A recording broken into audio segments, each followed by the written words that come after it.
आता याच्याबद्दल सांगा की गॉल ब्लॅडर स्टोन फक्त आता गॉल स्टोन आहे, बाकीचं सगळं सुरळीत आहे.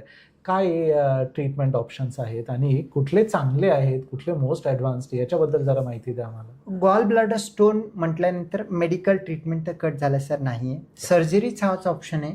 पण सर्जरी जो काही एज ओल्ड करतोय, एज ओल्ड सर्जरी म्हणजे ओपन सर्जरी, ज्याच्यामध्ये चिरा देऊन करणं, ओपन करणं, हा सगळ्यात चांगला आहे. पण प्रॉब्लेम असा आहे, त्याचे रिलेटेड कॉम्प्लिकेशन जास्त आहेत, पेन जास्त आहे, इन्फेक्शन होऊ शकतो, त्रास होऊ शकतो. आजच्या घडीला ओपन सर्जरी एक एक्स्ट्रीम कंडिशनमध्ये, जिथं गॉल ब्लॅडर इन्फेक्शन झालेलं आहे, खूपच सडून बसलेलं आहे, ऑप्शनच नाही आहे, तशा कंडिशनमध्ये किंवा दुर्बिणीची सर्जरी करू शकत नाही आहे, त्या कंडिशनमध्ये लाईफ सेव्ह करण्यासाठी ओपन सर्जरी एक स्टँडर्ड मेथडॉलॉजी आहे, त्याच्यामध्ये काहीही वाद नाही आहे. पण आजकाल 0.5% कमीमध्ये ओपन सर्जरी होते. पण आत्ता सध्या सर्जरी फॉर गॉल ब्लॅडर आजच्या जमान्यामध्ये खूप सोफिस्टिकेटेड झालेलं आहे. एक हाय एंड लॅप्रोस्कोपी किंवा रोबोटिक सर्जरी हे आत्ता सध्याचा ट्रीटमेंट ऑप्शन आहे, स्टँडर्ड ऑफ केअर आहे.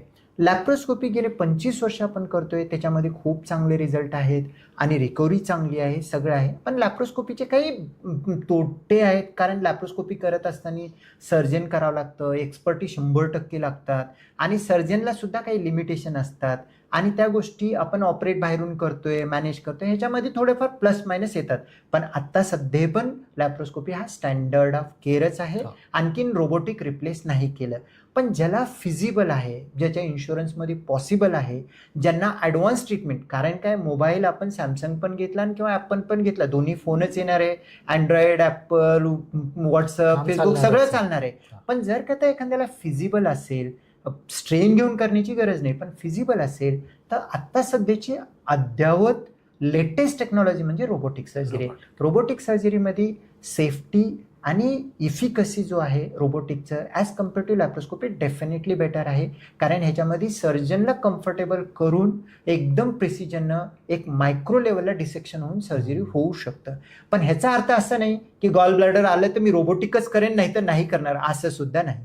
जर जमत नसेल फायनान्शियली, कारण लेटेस्ट टेक्नॉलॉजी, जसं मी ॲपल म्हटल्यानंतर त्याचं कॉस्ट त्या टेक्नॉलॉजीला जातच, तर कॉस्टचा प्रॉब्लेम असेल किंवा इन्शुरन्सचा प्रॉब्लेम असेल, लॅप्रोस्कोपी केलं तरी हरकत नाही. पण best available modality of treatment at present robotic आहे आणि दोन्हीमध्ये सुद्धा गॉल ब्लॅडर पूर्ण काढतो. आणखीन एकदा मी सांगतो की गॉल ब्लॅडर स्टोनमध्ये फक्त स्टोन काढणं हा ट्रीटमेंट नाही आहे, पूर्ण गॉल ब्लॅडर स्टोन सोबत काढणं आहे. नाहीतर काय होतं, फक्त स्टोन काढून येतो, स्टोन काढून आल्यानंतर काही दिवसामध्ये आणखीन काही स्टोन बनतात, आणखीन स्टोन बनल्यानंतर आणखीन सर्जरीला जावं लागतं. त्यामुळे हा बार्ड आहे, फक्त स्टोन काढण्याची सर्जरी करा, हा सर्जरी आता अवेलेबल नाही.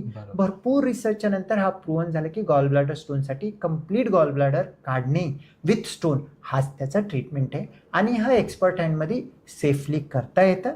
पण रेअरली गॉल ब्लॅडर सर्जरीचे सुद्धा रेअर कॉम्प्लिकेशन आहेत, जसं की ब्लिडिंग असेल, बाईल डक्ट इंजुरी, बाईल लीक वगैरे होण्याची पॉसिबिलिटी आहे. तरी तुम्ही जर जितकं लवकर करता, जितकं अनकॉम्प्लिकेटेड करता, जितकं एक्सपर्ट हँडनी चांगल्या सेंटरमध्ये चांगल्या टेक्नॉलॉजीने करता, तितकं लीस्ट पॉसिबल कॉम्प्लिकेशन आहे.